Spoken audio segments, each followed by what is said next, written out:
A recent study by the National Council on Drug Abuse has revealed that substance use is on the rise. As Sandy Williams reports, the Ministry of Health is already springing into action to address the problem. A troubling trend is brewing, more Jamaicans turning to substance use. According to the findings of the 2023 National Drug Prevalence Survey, familiar names stand at the center of this surge: alcohol, ganja, and tobacco.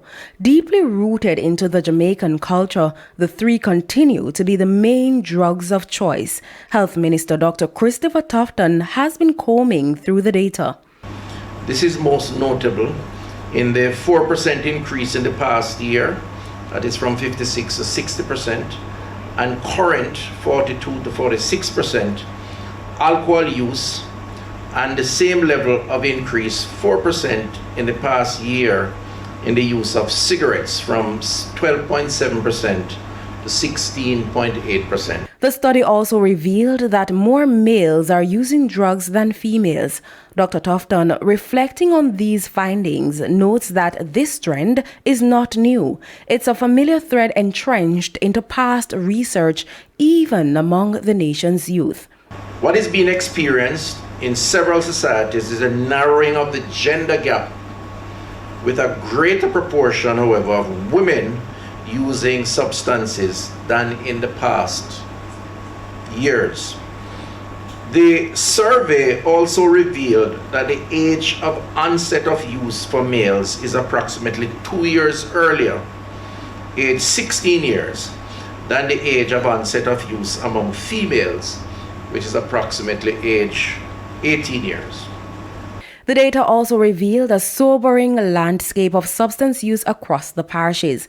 In Trelawney, 57.5% of residents report consuming alcohol, marking the highest rate in the country. St. Anne and Kingston follow closely with 54% and 52% respectively. Ganja use, meanwhile, is led by Kingston at 27%, while Trelawney and Clarendon follow with nearly a quarter of their residents indulging.